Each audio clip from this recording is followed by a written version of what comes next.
TV, but nicknamed Son of Jarrell or Superman, wasn't very super, Cass, in the Baker match.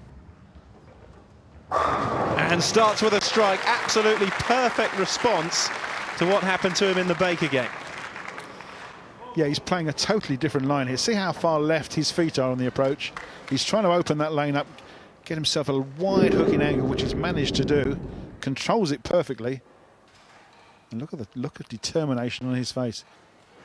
Perhaps it was a wake-up call, the Baker game for him, which ultimately hasn't proved too expensive. USA now level at 1-1. So here's Paul Moor, the left-hander. I thought he'd gone a bit heavy into the headpin, you know, but he still takes away the strike. A much wider angle from Paul Moor, the only left-hander in the tournament. Plays right down the left-hand edge. And as the ball comes off the ought, it really grips the lane and comes in. Perfect start from both players. Can that glare of focus from Chris Barnes. And finds the pocket again. Double from Chris Barnes. A pretty fortunate shot there. You could tell by his body language that he thought that was slightly lucky. 7-pin was the last one to go. Didn't quite make the pocket. It was a light hit. And it really did mix him around. And that is a bonus. Paul Moor, how can he respond to the double from Chris Barnes? Well, he can't respond with a double of his own. Leaves up the 7-pin. Well, there didn't seem very much difference between that shot and the last shot that struck. Just the angle that he came in wasn't quite right. The 4-pin jumped all the way around that 7-pin. Left it standing solid in the corner. Well, that's the beauty of the game, isn't it, really? Is that element of fortune that there is. Sometimes you think you haven't made the pocket and you carry all 10. Another time you think you have and the stubborn one stays up, but takes away the spare. And it's advantage Barnes. A gentle little shot from Paul just to take the spare away. Didn't put. Of course, not only these bowlers fighting one another, they're fighting the lane.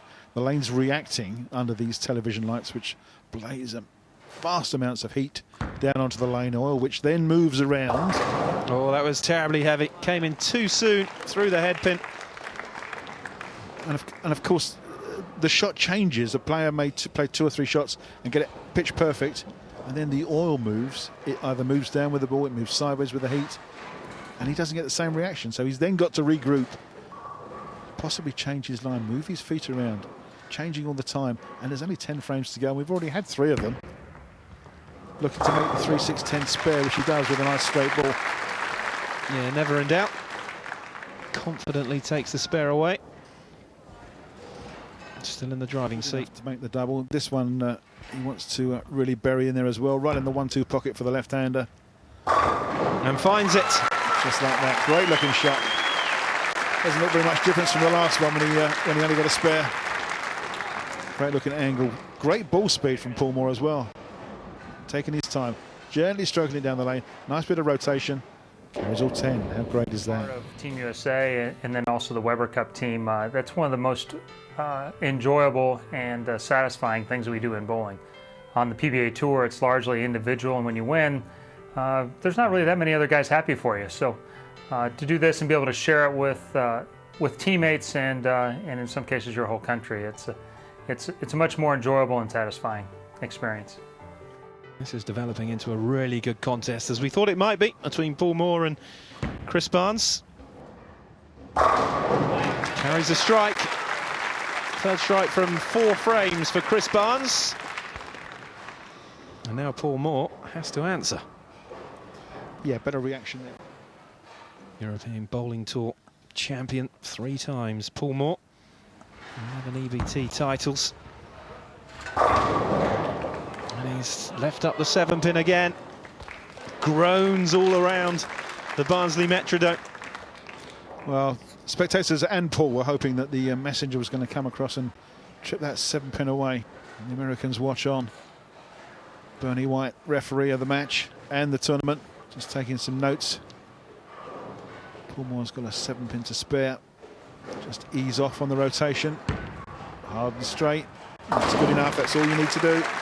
Those corner pins.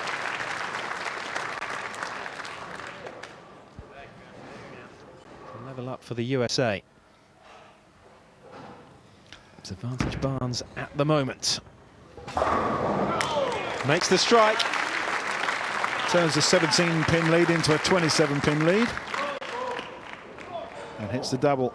He's so far left on that approach. Look at that, really trying to open this lane up. Get a great reaction in the back end. A little bit high on the head pin. That's why the 4-pin has just tripped at the last. But that's good enough. Remaining focused the whole time. Sometimes to have a disaster in your opening game can prove to be a bit of an advantage for you. It focuses you immediately. Can Moore respond? And again, he's left up the 7-pin. Yeah, that's 7-pin standing because Paul is playing so wide down the lane and the ball is breaking late. It's coming up into the pocket to all intents and purposes, looking good. Just a fraction light on the angle as well. Leaves the 7-pin standing. Rotational ball, or the angle that he's coming in at. 7 pins he can spare all day, but they're no good to him. Especially the way Barnes is striking out at the moment. 4 strikes, as you can see there, from the opening 5 frames. It is looking good at the moment for the USA. But he has to keep it going, Chris Barnes. Oh dear, oh dear. That's the kind of thing we were talking about. That is a 2-8-10 split. Now the ball, as we saw, was working, it was rotating, it was coming up to the pocket, and it just didn't make it. And it didn't. Didn't it?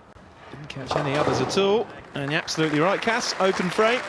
It's always going to take something special for it not to be.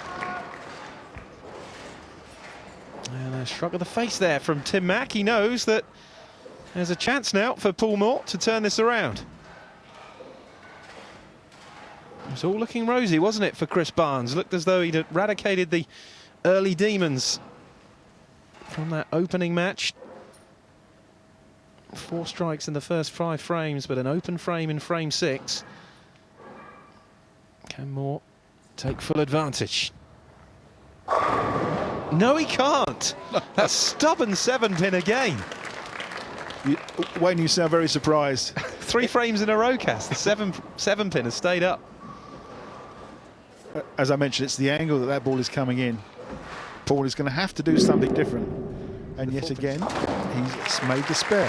He could do that all day, as I mentioned, but he's not going to win the game by doing that. And the 3rd spare in a row. But he hasn't struck out now since the 3rd frame. Paul Moor. 242 maximum for Barnes, 238 for Moore. Really touch and go. But Paul Moor is playing really well. He's hitting the pocket on a regular basis and just not kicking out that corner pin. Can Barnes get back on the strike trail again? It broke very early, Cass. Across the headpin to what we call the Brooklyn side. And Chris is a little bit all at sea here. He's not consistent in his shot. He's made 4 strikes. Hard and straight, takes the spare away. Yeah, never in doubt. Not what he was looking for. And it's probably actually the lane condition that's changing. His ball was breaking early there. Now, Paul Moor. Are we going to predict a 7-pin standing off of a good pocket hit? The odds are on, yeah. Not this time. Oh. And listen to the reaction. Strike for Paul Moor, just when he needed it. Yeah, put the commentator right back in his place, didn't he, with a great looking shot. Cut the speed down a little bit, high on the headpin, gets a great reaction, and it's the 10-pin that's the last one to go. Just what he needed. Gives him the opportunity to make a double. Just what he needed, Chris Barnes. Well, it was absolutely perfect, wasn't it? Just that one was so good. Great extension, steady at the line, lots of rotation on the ball, got the width, got the reaction in the back end, carried all 10. That's a much better shot. Just going to put a few more of those. Look on the face of Chris Barnes is one that we've seen all too often on the PBA tour. It's that sort of why me look, wasn't it? Exactly that. Yeah, another strike and the double for Paul Moor.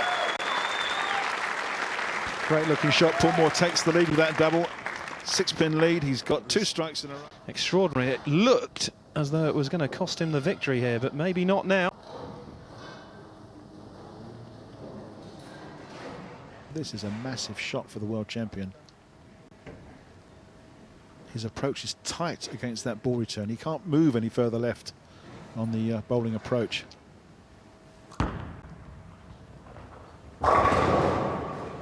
And he's left the 7-10, has he? I'm afraid he has. That's just unbelievable, isn't it? The 4's laid in front of the 7. The 6 has gone round the 10, and that's going to be an open frame. Now, just watch this. No, that is awful. I thought for a second, you know, that the 7 was going to drop. Oh, it has. It has dropped. Well, we were both wrong there, Wayne, because we're sitting out in the car park and can't quite see the pins from here. Well, that was a huge sigh of relief for Chris Barnes and the Americans that 7-pin decided to topple over. That's what you call pin action. He still doesn't look satisfied because he really wanted to strike there to make the double. It gives Moore the opportunity to extend his lead. Yeah, local boy, the crowd's on his side. One good one, Paul. And he gets it. 3 in a row. Terrific stuff from Paul Moor. And he really has pulled this game back from the brink, Cass, after the first 5 frames. It was looking like Barnes all the way. Fantastic looking shot. Yeah, as you say, great recovery. That's the situation. Paul Moor in the driving seat, going into the...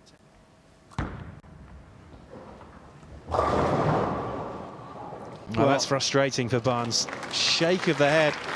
He feels the bowling gods are against him today.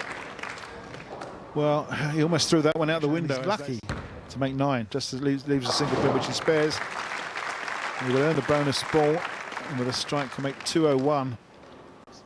Yeah, but he still had the memory of that Baker game in his mind. He's finished on 201. He's hit 6 strikes. Big open frame in the middle, just wasn't enough. It's Chris Barnes on top form, and at the moment, that is far from happening.